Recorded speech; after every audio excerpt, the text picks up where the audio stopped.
नमस्कार. रोखठोक स्वागत प्रेक्षको. मी डॉक्टर उदय निरगुडकर. पंतप्रधान नरेंद्र मोदी यांच्या नेतृत्वाखालच्या केंद्र सरकारला 3 वर्ष पूर्ण होत आहेत. या निमित्तानं महाराष्ट्रातून केंद्रात मंत्री झालेल्या काही मंत्र्यांच्या मुलाखतींची मालिका आम्ही सुरू केली. याच मालिकेत आज आपण भेटणार आहोत केंद्रीय मनुष्यबळ विकास मंत्री प्रकाश जावडेकर यांना. गेल्या 3 वर्षांच्या कारकिर्दीत जावडेकरांच्या खात्यानं घेतलेले महत्त्वाचे निर्णय कोणते, तब्बल 30 वर्षानंतर नवं शैक्षणिक धोरण आपल्याकडे राबवलं जाणार आहे, या धोरणाची सद्यस्थिती नेमकी काय आहे, मनुष्यबळ विकास मंत्रालयाच्या अखत्यारीत येणाऱ्या अनेक संस्थांवरील नियुक्त्यांवरून सध्या वाद सुरू झालेत. राष्ट्रीय स्वयंसेवक संघाशी संबंधित असलेल्या लोकांचीच वर्णी या नियुक्त्यांमध्ये केली जाते अशी टीका होती आहे. IIT, IIM, सेंट्रल युनिव्हर्सिटी अशा अनेक संस्थांमध्ये हजारो पदं रिक्त आहेत. ती कधी भरली जाणार आहेत? जगातल्या टॉप 10 विद्यापीठांमध्ये अजूनही भारतीय विद्यापीठं का दिसत नाहीत? संशोधनाच्या आघाडीवर आपला देश नेमका कुठे आहे? आणि 1 कोटी रोजगार निर्माण करण्याचं आश्वासन हे सरकार पाळणार का? नक्षलवादाचं समर्थन करणाऱ्या कथित बुद्धिजीवी प्राध्यापकांवर काय कारवाई करणार? आणि देशात एक अभ्यासक्रम सुरू करण्याबाबत सरकारचं धोरण नेमकं काय आहे, त्याला गती कशी मिळणार? चला यासारख्या असंख्य प्रश्नांचा वेध घेऊयात आजच्या खास रोखठोक कार्यक्रमात. रोखठोक प्रकाश जावडेकर.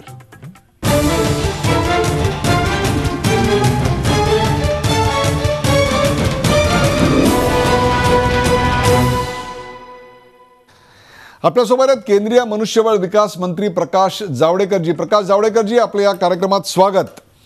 सर्वप्रथम 3 वर्ष पूर्ण केल्याबद्दल तुमच्या सरकारचं अभिनंदन. परंतु ते करताना काही प्रश्न आहेत. अनेक ठिकाणी नियुक्त्या राहिलेल्या आहेत. या सगळ्याचा लेखाजोखा आपण पुढच्या अर्ध्या तासात मांडणार आहोत. परंतु पहिला प्रश्न असा आहे की 30 वर्षानंतर पहिल्यांदा शैक्षणिक धोरण आणलं जात आहे. 1984 साली JP नाईक यांनी या आधीचं धोरण आणलेलं होतं. ते सुद्धा मराठी होते, आपणही मराठी आहात. या नवीन धोरणामध्ये काय असणार आहे आणि त्या धोरणाचा आत्ता स्थिती काय आहे? या विषयामध्ये गेले 2 वर्ष ग्रामीण पातळीपासून म्हणजे ग्रामपंचायतीपासून देश पातळीपर्यंत सर्व पातळीवर विस्तृत विचारविनिमय होऊन लक्षावधी सूचना आमच्याकडे आल्या. त्याची विषयवार मांडणी नीटपणे करून झालेली आहे आणि या सगळ्याच्या आधारावर पुढच्या आठवड्यामध्ये ही काय म्हणायचं ज्याला शैक्षणिक धोरण ठरवणारी समिती, उच्चाधिकार समिती ही घोषित होईल आणि माझ्या अपेक्षेप्रमाणे 3 ते 4 महिन्यामध्ये त्याचं मुख्य काम रिपोर्ट येईल की कुठल्या दिशेने देश पुढे गेला पाहिजे. पण याचे 5 मुख्य बिंदू आहेत. ॲक्सेसिबिलिटी, सबको शिक्षा, क्वालिटी, अच्छी शिक्षा, त्यानंतर इक्विटी, सामाजिक न्याय,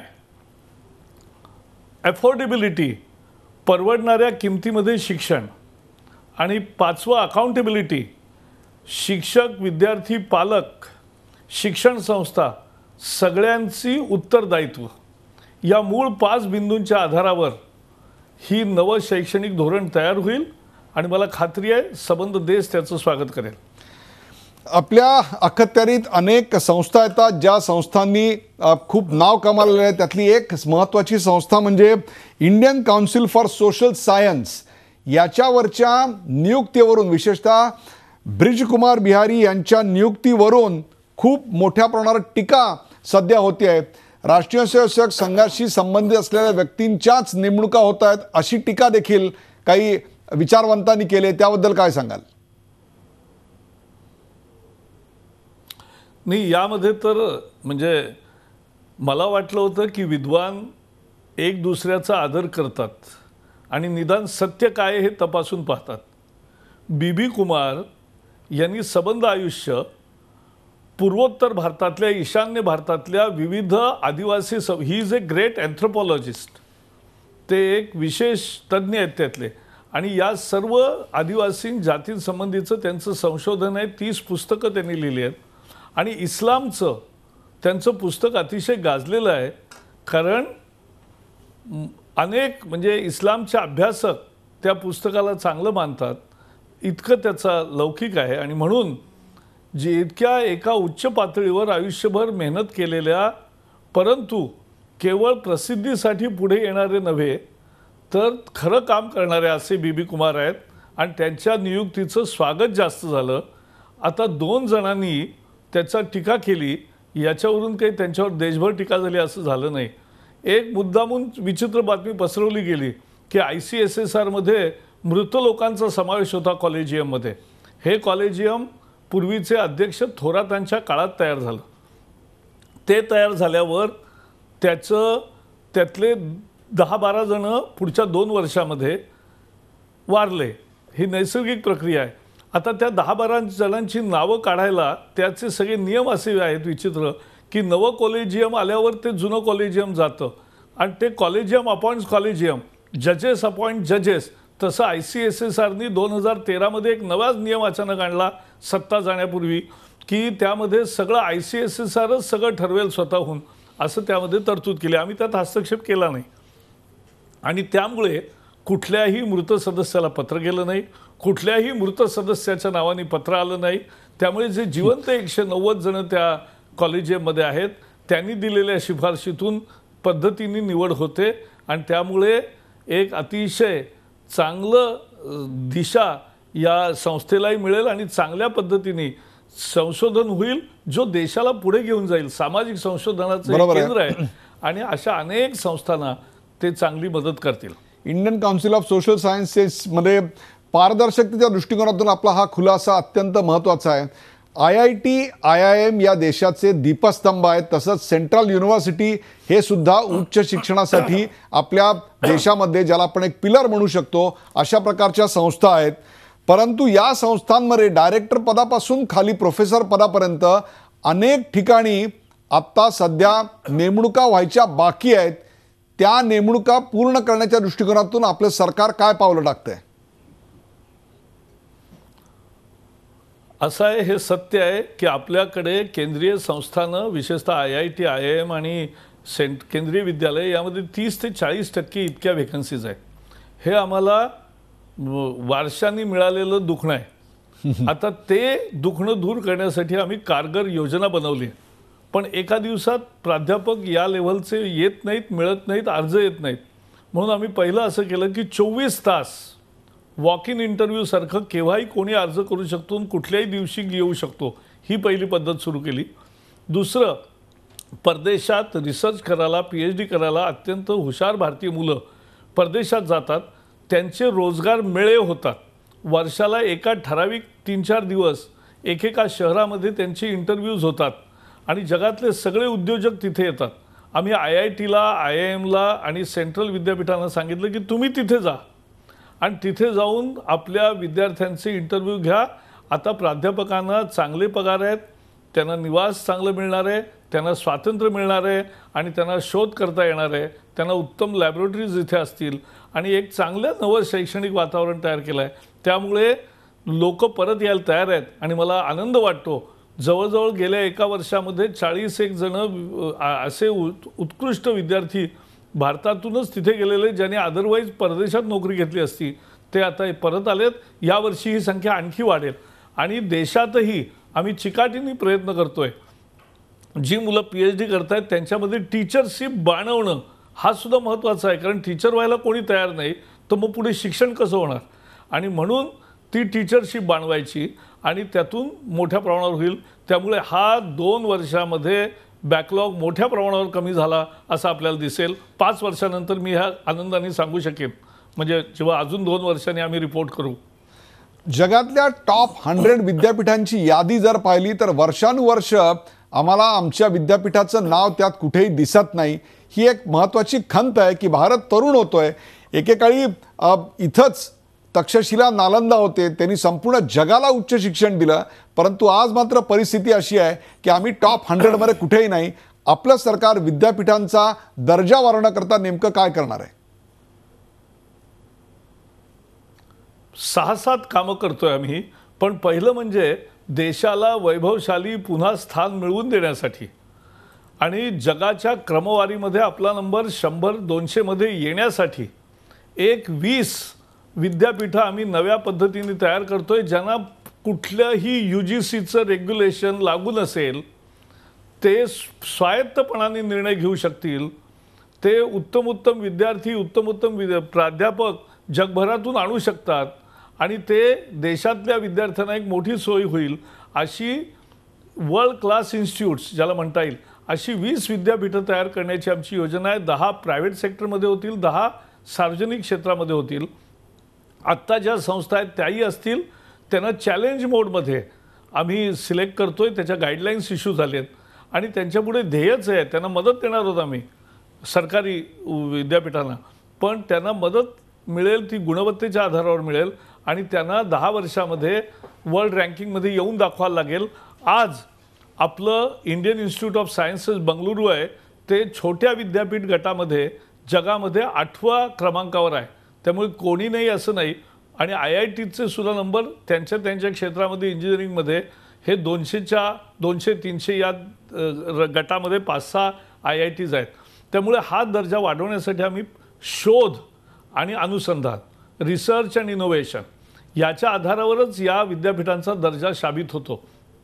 आणि त्यासाठी आम्ही हायर एज्युकेशन फायनान्स एजन्सी म्हणून एक इनिशिएटिव्ह घेतला आहे, ज्याच्यामध्ये बजेटमधून 2,000 कोटी रुपये आणि बाजारातून 18,000 कोटी रुपये असे 20,000 कोटी उभारून पुढच्या 3 वर्षात या सर्व संस्थांमध्ये अप्रतिम प्रयोगशाळा उभ्या राहतील. अद्ययावत जागतिक दर्जाच्या प्रयोगशाळा राहतील, जागतिक दर्जाचं इन्फ्रास्ट्रक्चर असेल, अशा स्वरूपाची एक सुरुवात केली आहे. कॅनरा बँक त्याची एजन्सी आहे. त्यानंतर आम्ही दुसरा उपाय करतोय, तो म्हणजे सगळ्या IIT कॅम्पसेसवर इन्क्युबेशन सेंटर्स काढली, स्टार्टअप काढायला परवानगी दिली. 600 विद्यार्थ्यांचे स्टार्टअप्स, इंडस्ट्री आणि अकॅडमिशिया यांचं कधीच संवाद होत नव्हता. आता 96 प्रकल्प उद्योगांनी जे त्यांच्या अडचणी आहेत, जे त्यांना शोध लावायचे आहेत, ते त्यांनी दिलेत आम्हाला आणि त्याच्यावर 300 प्राध्यापक आणि विद्यार्थ्यांची टीम तयार झाली आणि ते काम करतायत. त्यामुळे हे पहिल्यांदी उद्योगांना लागणारे शोध आता IIT आणि बाकी सगळ्यात चांगल्या संस्थांमध्ये लागतील, याची सुरुवात झाली. याच्या जोडीला इम्प्रिंट म्हणून एक काम केलं. प्राध्यापक, विद्यार्थी आणि अन्य व्यावसायिक यांच्या मनात जे रिसर्चचे प्रोजेक्ट आहेत आणि 10 क्षेत्र ज्याच्यात जनतेला फार गरज आहे, अशा शोधांची आम्ही प्रपोजल मागवली, प्रस्ताव, आणि अशी 595 कोटी रुपयांनी जवळजवळ 296 प्रकल्प रिसर्चचे मंजूर केलेत. हा पहिला इनिशिएटिव्ह. हे सगळेच पहिल्यांदा घेतलेले मोदीजींनी इनिशिएटिव्ह आहेत आणि त्याला आता आम्ही आकार देतो नीट. त्यामुळे आपल्या भारताचं नाव शोध क्षेत्रामध्ये आम्ही एक ज्ञान म्हणून सुरू केला. 600 परदेशी प्राध्यापक आत्तापर्यंत आले गेल्या 2 वर्षामध्ये आणि त्यांनी इथे 2 आठवडे थांबून 40 लेक्चरचा एक कोर्स कंडक्ट केला. अतिशय लोकप्रिय झालं. यावर्षी 800 प्राध्यापक येणार आहेत. त्यामुळे सर्वंकष दुनियेशी मिसळून जाणं आणि आपल्या भारताचा लौकिक त्यातूनच वाढेल जेव्हा आमचे पेटंट्स होतील आणि हे होतील.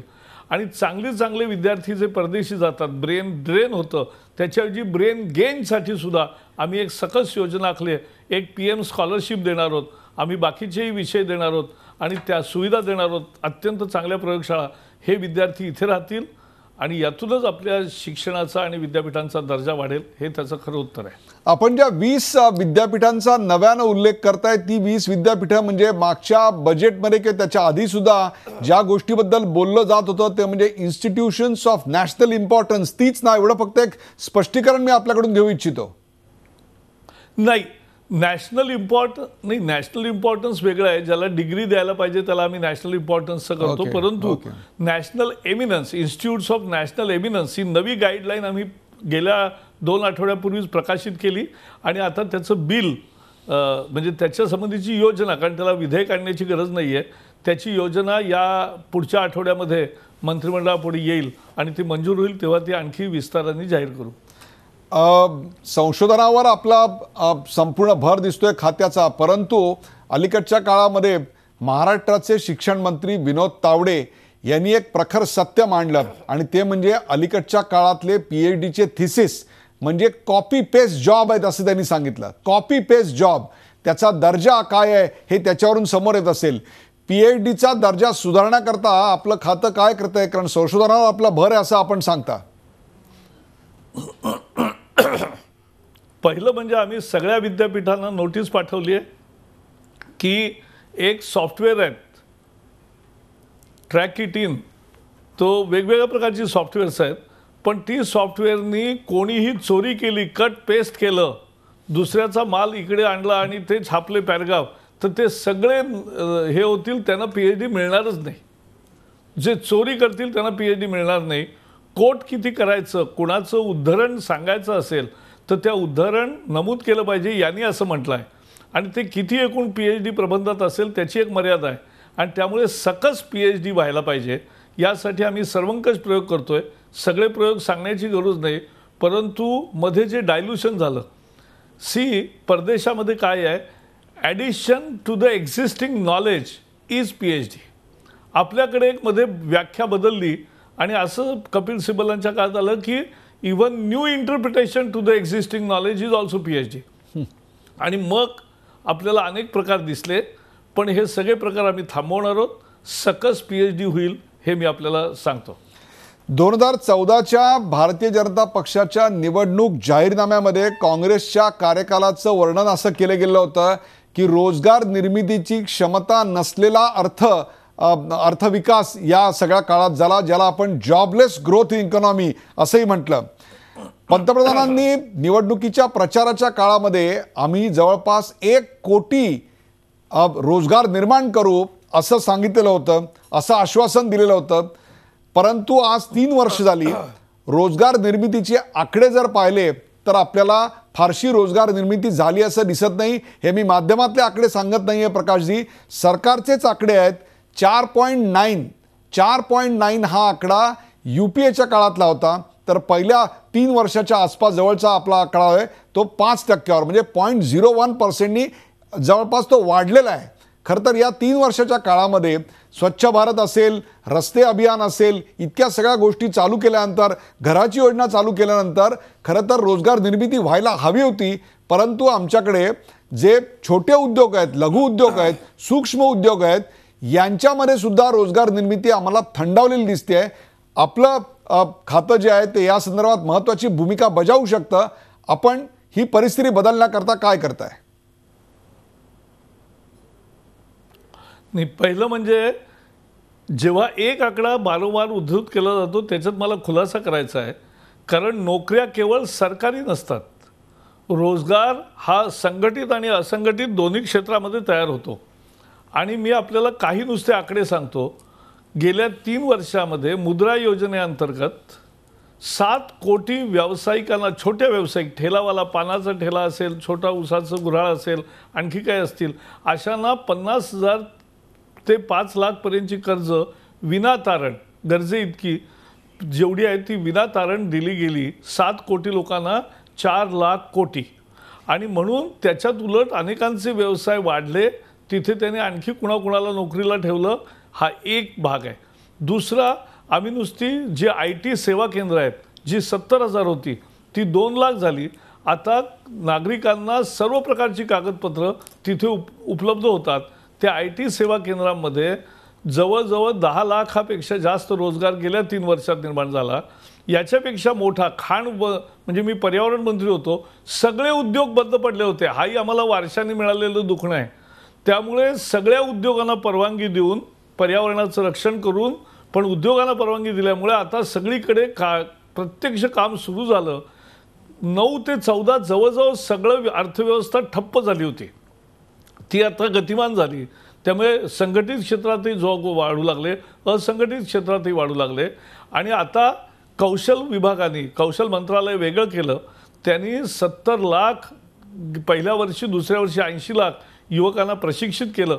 त्यातली 90% प्लेसमेंट झाली. आणि त्यामुळे फार मोठ्या प्रमाणावर रोजगार प्रत्यक्ष तयार झाले. परमनंट कामगार ज्याला म्हणतात ते वेगळं असतं, हे झालं. आणि मनरेगाला सुद्धा आम्ही सगळ्यात विक्रमी रक्कम दिली, विक्रमी रक्कम खर्च केली. आणि त्यांचे पैसे आता रोजगार हमीचे सुद्धा हे सरळ खात्यामध्ये जातात. आणि त्यामुळे मोठ्या प्रमाणात, आणि जसं तुम्ही सांगितलं, पहा, रस्ते, रेल्वे, पोर्ट, एअरपोर्ट, सिंचन आणि हाऊसिंग, हे 5-6 असे महत्त्वाची क्षेत्र आहेत की जिथे विलक्षण रोजगार निर्माण करण्याची क्षमता आहे. आणि त्याला आता गती आली. आणि त्यामुळे आम्ही जे 1 कोटी सांगितलं, 5 वर्षाअखेरीस तुम्ही पाहाल आम्ही जास्त रोजगार दिलेला असेल असं सिद्ध होईल.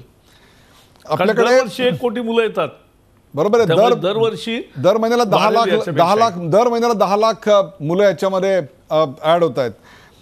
दुसरा एक महत्त्वाचा प्रश्न आहे म्हणजे जवाहरलाल नेहरू विद्यापीठ असेल किंवा दिल्ली विद्यापीठ असेल किंवा हैदराबाद असेल, अशा ठिकाणी नक्षलवाद्यांचे विद्यापीठात अड्डे आहेत आणि अनेक प्राध्यापकांचं त्यांना नैतिक समर्थन आहे, छुपा पाठिंबा आहे. अशा प्राध्यापकांच्या विचारवंतांच्या मुसक्या आवळल्या पाहिजेत असं थेट विधान महाराष्ट्राचे मुख्यमंत्री देवेंद्र फडणवीस यांनी केलं होतं. आपण याच्याशी सहमत आहात का? आणि या गोष्टीला आपलं खातं पायबंद कसा घालणार आहे? हे नक्षलवादाचे अड्डे उद्ध्वस्त कसे होणार आहेत? असं आहे, हे सत्य आहे की काही 800 विद्यापीठ आहेत. 800 विद्यापीठामध्ये एक 7-8 विद्यापीठं अशी असतील की जिथे अशा स्वरूपाचं एक शिरकाव होऊन मोठ्या प्रमाणावर देशविरोधी नारे देणं किंवा देशाच्या एकतेच्या विरुद्ध बोलणं, डिव्हिजिव्ह अजेंडा चालवणं, अशा स्वरूपाचं काम हे अनेक ठिकाणी होतं. आम्ही त्याच्यावर निश्चित नजर ठेवून आहोत. जिथे कोर्टामध्ये मॅटर गेला तिथे एका प्राध्यापकाला जन्मठेप झाली, हे तुम्ही पाहिलं आहे. आणि म्हणून यामध्ये आता प्रत्यक्ष JNUमधून कालच राष्ट्रपतींना 50 प्राध्यापक भेटले की कशा स्वरूपाचं शैक्षणिक वातावरण डिस्टर्ब करण्याचा प्रयत्न काही शक्ती करतायत आणि त्यामुळे त्यांना आवरावं अशा स्वरूपाची त्यांनी मागणी केली. त्यामुळे अशा स्वरूपाचं एक नवं वातावरणही तयार होत आहे. आणि मी आपल्याला सांगतो, हा देश कधीच नक्षलवादी विचार स्वीकारणार नाही. हा देश कधीच विचित्र विचार आणि ज्याला म्हणू कडवे विचार असे स्वीकारणार नाहीत. हा देश प्रगतीसाठी आता आसुसलेला आहे. आणि मोदीजींच्या नेतृत्वावर 2014 मध्ये लोकांनी आशेने मतदान केलं होतं. They voted with hope. Now that hope has been converted in to confidence. आशेवर मतदान केलं, आता विश्वासाने मतदान करतात. हा 3 वर्षातला फरक आहे आणि म्हणून तो फार महत्त्वाचा आहे. आपल्याकडे खाजगी शाळा अत्यंत मनमानीपणे फी वाढ करतायत. महाराष्ट्रामध्ये आपल्या कानावर आलं असेल की या संदर्भात खूप मोठ्या प्रमाणावर विद्यार्थ्यांनी आणि त्यांच्या पालकांनी आंदोलन केलं. CBSEच्या शाळांमध्ये विशेषतः हे आम्हाला खूप मोठ्या प्रमाणावर आढळून आलं. याला रोकथाम करण्याकरता, याला पायबंद घालण्याकरता नेमकं काय करता येईल, आपला काय विचार आहे? पहिलं तर CBSEच्या शाळा 18,000 आहेत, ICSEच्या 2,000 आहेत. पण 2 लाख शाळा आहेत ज्या स्टेट बोर्डांना, राज्याच्या माध्यमिक शालांत परीक्षा मंडळाला जोडलेल्या नॉन एडेड शाळा आहेत, त्याही फिया घेतात. आणि म्हणून या सगळ्यांना आम्ही सांगितलं आहे की ही कमर्शियल ॲक्टिव्हिटी नाही. प्रायव्हेट गुंतवणुकीचं महत्त्व आहे, प्रायव्हेट शिक्षणाचंही महत्त्व आहे. हा चॉईस आहे, कारण सरकार मोफत शिक्षण देत आहे. पण ज्यांना वेगळं शिकायचं असेल त्यांना लूट होता कामा नये, हा महत्त्वाचा मुद्दा आहे. तो रिझनेबलनेस ऑफ फीज, यासाठी वेगवेगळ्या राज्यांनी काही ना काही पुढाकार घेतलेला आहे आत्ता. पण आम्ही सगळ्या संस्था चालकांना सांगतो की एकदा तुम्ही फी सांगितली, सुरुवातीलाच का नाही सांगत किंवा पुढचा तुमचा मुलगा आत्ता 6वीत आला आहे, 12वीपर्यंत आमची फीज ही राहील, दरवर्षी इतकीच वाढ होईल आणि या फीमध्ये हिडन कॉस्ट काही नाही. कारण हल्ली काय झालं आहे, गॅदरिंग झालं त्याची सुद्धा वर्गणी पुन्हा त्यांच्याकडून घेतात. प्रत्येक गोष्टीची म्हणजे युनिफॉर्म त्यांच्याकडून घ्यायची, पुस्तकं त्यांच्याकडून घ्यायची, असं सगळं जे होतं त्यात लूट होते, ती होता कामा नये. या संबंधामध्ये आम्ही CBSE शाळांना तर जखड आदेश दिलेलाच आहे. आणि बाकीच्या ठिकाणी सुद्धा मला असं खात्री आहे की शिक्षण संस्थांना सुद्धा हे समजतं. अनेक शिक्षण संस्था माझ्याकडे आल्या आणि त्या म्हटल्या आम्ही रिझनेबल फी, रिझनेबल लोकांना पहिल्यांदाच सांगू की हे आमचं आहे, तुमचा मुलगा आमच्याकडे 6 वर्ष राहील तर तुम्हाला एवढे पैसे एकूण लागतील. ज्यांना परवडेल त्याप्रमाणे ते त्या शाळा चूज करतील. 250 रुपये ते शाळा आहेत प्रायव्हेट खेड्यांमध्ये आणि 2,500 रुपये ते आहेत आणि 25,000 रुपये महिन्याला फी आहे आणि 2.5 लाख रुपये फी आहे. तर अशा ज्या विविध प्रकारच्या आहेत शाळा, तर कुठे जायचं हे मग पालक ठरवू शकतील. एक शेवटचा प्रश्न, पुढच्या 2 वर्षाच्या काळामध्ये नाही त्याच्याहीपेक्षा एक मिनिट उदय, त्याच्यापेक्षा मला सगळ्यात महत्त्वाचं सांगायचं आहे, आमचे सगळे प्रयत्न आता जिल्हा परिषद शाळांचीच गुणवत्ता सुधारण्यासाठी आम्ही इतके उपाय केले आहे. We have come out with learning outcomes. प्रत्येक इयत्तेत मुलाला काय आलं पाहिजे हे आता निश्चित केलं. त्यामुळे शिक्षकांची जबाबदारी झाली, विद्यार्थ्यांची झाली, पालकांची झाली. त्याचबरोबर आम्ही सबंध टीचर यंदा एकही नवं BEd DEd कॉलेज देणार नाही आणि सगळ्या BEd DEdच्या शिक्षणाची पुनर्रचना करतो यावर्षी. पुढच्या वर्षीपासून त्याचा अंमल होईल. त्याचबरोबर आम्ही बोर्डाची एक्झाम जी CBSEला नव्हती ती कंपल्सरी केली आणि 5वी आणि 8वीमध्ये रोखण्याचं असेल तर त्याचा स्वातंत्र्य आम्ही राज्यांना दिलेलं आहे. पण 2 परीक्षांचा चान्स दिल्यानंतर म्हणजे त्या वर्गात त्या वर्षी मुलाला आलंच पाहिजे जे यायला पाहिजे अशी आता आम्ही व्यवस्था करतो. मी जिल्हा परिषदेच्या शाळांचीच अशी क्वालिटी सुधारीन की प्रायव्हेट शाळातले विद्यार्थी आता पुन्हा जिल्हा परिषद आणि मुख्य शाळांमध्ये सरकारी शाळेत येतील जिथे फी नाही आहे. एक शेवटचा प्रश्न, जिल्हा परिषदांच्या शाळांचा दर्जा सुधारा व्यतिरिक्त पुढच्या 2 वर्षामध्ये आपल्या खात्याकडून 2-3 महत्त्वाच्या काय गोष्टी होणं अपेक्षित आहे असं वाटतं आपल्याला? Can you announce something today?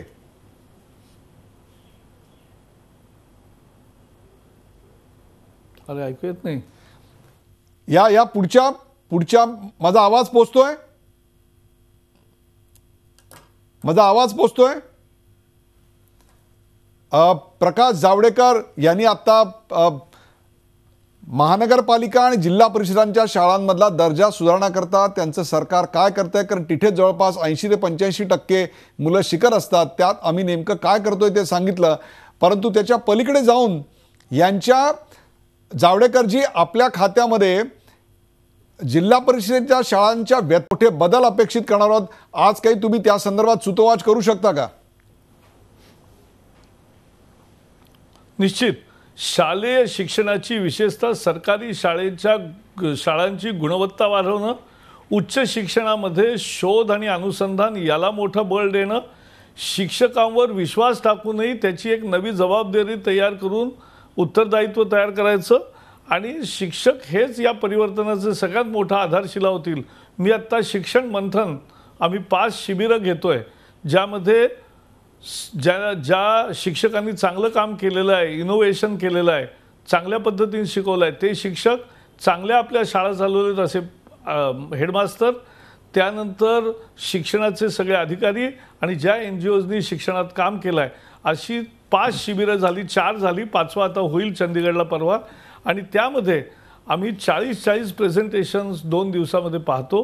मी स्वतः दिवसभर बसून राहतो आणि सगळ्यांचे प्रयोग पाहिल्यावर मला खात्री आहे की आम्ही याचं एक मध्यवर्ती कल्पना बनवून सगळीकडे गुणवत्ता सुधारणं हेच आमचं एकमेव लक्ष्य आहे आणि ते घडलेलं तुम्हाला दिसेल. प्रेक्षको, मोदी सरकारला 3 वर्ष पूर्ण झाल्यानंतर हे होते केंद्रीय मनुष्यबळ विकास मंत्री प्रकाश जावडेकर. प्रकाश जावडेकर, आज झी 24 तासच्या प्रेक्षकांसाठी आपण जो वेळ दिलात त्याबद्दल धन्यवाद. ताज्या बातम्यांसाठी पाहत राहा झी 24 तास. रहा एक पाऊल पुढे.